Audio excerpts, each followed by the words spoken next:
rights that we know we all want to discourage. So what's wrong with this as an idea? Well, I was very interested when I got a call yesterday asking to come on, because 2 days ago, actually, I self-published a book on Amazon on this very topic called Seeking Refuge 2060. I mean, you can download it for free later today if you want. And in the book, the main character meets a smuggler. And the thing the smuggler says to him is he says, "Take the journey sea right to Germany. Make your new home in Paris or Rome. Hire a fleet to take you to Greece. As long as you pay, you get to UK." Now, what's he doing there? He's presenting an advert. And where do adverts exist? They exist in economic markets. This is an economic market, basically. We have supply and demand. And the reality is that in the economic market for migration, the demand is the ultimate driver. The supply, it's not that the smugglers are bringing people in and forcing them. We have people demanding it, and because of that demand, there is a supply, because a supply always comes in to fill a demand. Now, why is there a demand? Well, I want you to go forward. The book goes forward to the year 2060. I want you to go forward only 5 years into the future. Let's say we're in the year 2030. Are you going to mention TikTok? I'm going to mention TikTok. Okay. I'm going to mention TikTok. If you are, for example, in the year 2030, a Palestinian refugee living in the Sinai Desert with no water, no food, no family, your family's been bombed and are dead, are you going to be dissuaded from trying to make the journey to Europe by a social media influencer? Of course you're not. And it's one of a series. Don't go. It's one of a series of things. So look, Charlie, the case that Femi's outlined, you know, a simple TikTok video isn't going to turn around that economic demand and that economic market that's driving people to want to travel and leave the circumstances that they don't want to be in. Is it at all useful to have TikTokers putting a different case out into social media? Oh, well, you're absolutely right. On its own, it's not going to stop the problem. But the fact is, as you rightly highlighted, Kate, is that it is people smugglers, those criminal gangs that are exploiting people, that are presenting a false hope, a false dream, a false life. If you sign up, if you pay thousands of pounds to get on a small boat crossing to come to the UK, it is a pipe dream that is being peddled by these criminal gangs on social media. So I think it's absolutely right, therefore, when you've got criminal gangs that are using TikTok and Instagram to pull as I say, to present a false life and a false choice to people who want to come into the UK, it is only right, therefore, that the Home Office is looking at using the same means to counter that disinformation in a way in which would appeal to, whether it's young people or people who are thinking about taking up that crossing. It's right that it is matched. I mean, maybe there's an argument to that, isn't there? Because, you know, the government can put out all the information it wants, but people are going to listen to different voices, aren't they, on social media, well, again, especially young people. The ways to deal with migration are to deal with the root causes of migration, which are the mass inequality between countries in the world that is a legacy of this country and Europe's colonial past, and also the fact that there are plenty of conflicts going on in the world, which we have our own involvement in. I mean, I say this in... I'll leave you with well, not necessarily leave you, but I'll give you some interesting words about waves of migration. The waves cannot be ruled. The waves, they wash away and start anew. The graves remain. One cannot wash a tomb. The ways we whitewash history cannot stop the waves from breaking. The waves of colour grew. The floodgates of Calais cannot remain. We'll pave another route to you. These people are fleeing war. They're fleeing climate change. Well, they're fleeing... And they're fleeing to a place where that is wealthy because of its own history with their countries. They don't think about the legal implications of a country which dominated and took from them. Well, there are two things here. Obviously, people who are fleeing persecution and conflict, who want to come into the UK, of course we have a series of measures in place, whether it's Hong Kong, whether it's Syria, whether it's Afghanistan, whether it's Ukraine. You know, people of this country opened their hearts and their homes to people that were fleeing those kinds of conflicts. There are also a number of other people that are coming into the country who are economic migrants that are taking that crossing illegally, which is why, when it comes to certain countries, like Albania, for example, it is just a plain and simple fact. There's been a 90% return rate from people that are coming into the country from Albania that don't have a legitimate claim to be here. We are a generous nation. We do, as a UK, open ourselves up to support people that are fleeing that conflict. But where it is not right, and where it is not fair, there has to be a way to prevent people making that crossing in the first place through TikTok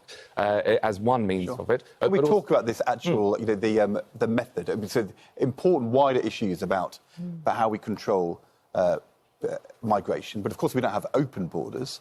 On the issue of TikTok and social influencers, we know there have been good campaigns around persuading people to get vaccinations, the Made in Chelsea stars. We know that Love Island contestant Sharon Gafka did a good campaign about drink spiking and awareness. A friend of mine, Fern McCann, who was on Made in Essex, done some brilliant work around persuading people to breastfeed. Amazing pictures.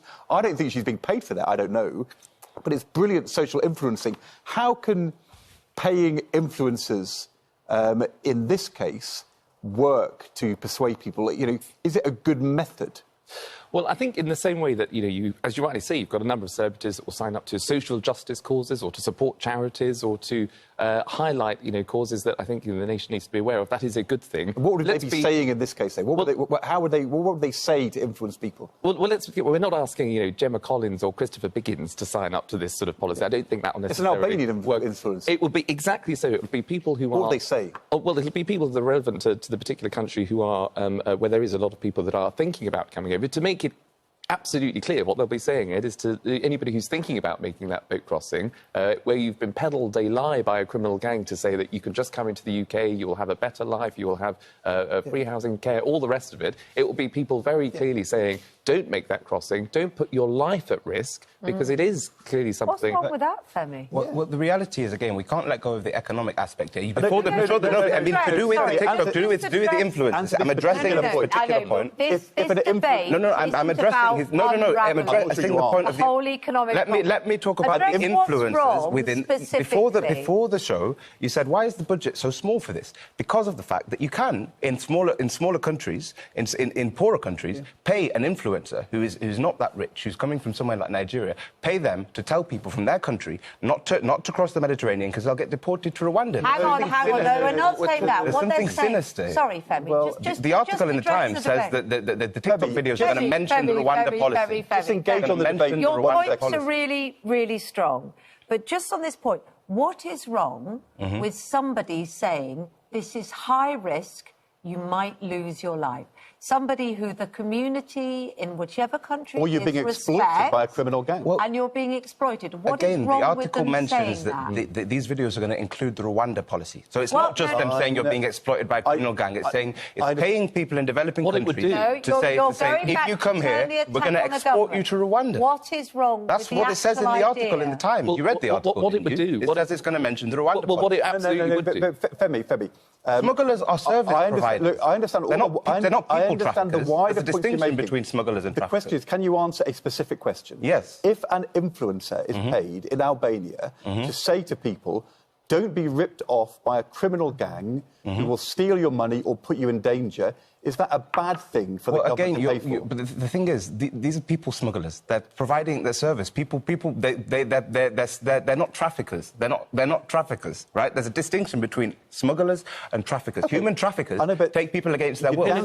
These are criminal gangs. These are people who engage... They're working in an illicit market, but there's a demand for this product. You don't really answer any questions. That's the trouble here. No, it's very hard to get you actually... No, because you're having a debate on a particular... No, I'm not having a debate on a particular... These are criminal gangs. They are. They are. These are people that are engaging in criminal who are offering a service to people. These are criminal gangs. They are well known about. They are people that exploit... And is it not criminal for our country to disregard international law and send people to Rwanda against international law? It is unfair. It is illegal. That's part of the... Read the article, Ed. I have read the article. That the Rwanda policy is going to be involved in these videos. And why are we not talking about that? Why are your questions not addressing But just to be absolutely clear and factual about this, the only way in which the Rwanda policy would be included in those videos is making it clear to people the facts that if you come into this country illegally, A, don't do it because of the perilous journey. You'll be putting your own life at risk. But if you do come into this country illegally, the Rwanda policy, it is a flagship government policy. That is just a statement of fact. It is a statement. Well, it is currently a statement of fact that it is a flagship government policy. If you do take that journey, if you pay that criminal gang, if you come into the country illegally, you will be at risk of going to Rwanda. And we know you don't like the policy, Femi, and that is what the policy, and that's what the social media influencing is. Well, we have done. I think we keep asking you. bad. and you don't It's answer. bad to exploit social media influencers in poor countries to basically Not try if it and is going influence- to Okay, prevent- not to I'm prevent- going to going to let's prevent give a people- chance, both of you, thank you. But let's see what, because we've been asking people at home their thoughts, and we asked you if you thought influencers should be used to stop small boats. Now, 17% of you said yes, but 83% of you said no. So most people, like Femi, think this is not a good idea, or it is not the right use of the money, certainly. British public Good now. to speak to Thanks, Femi. both of you. Thanks, Well, I Femi. hope I've changed the dial in some way.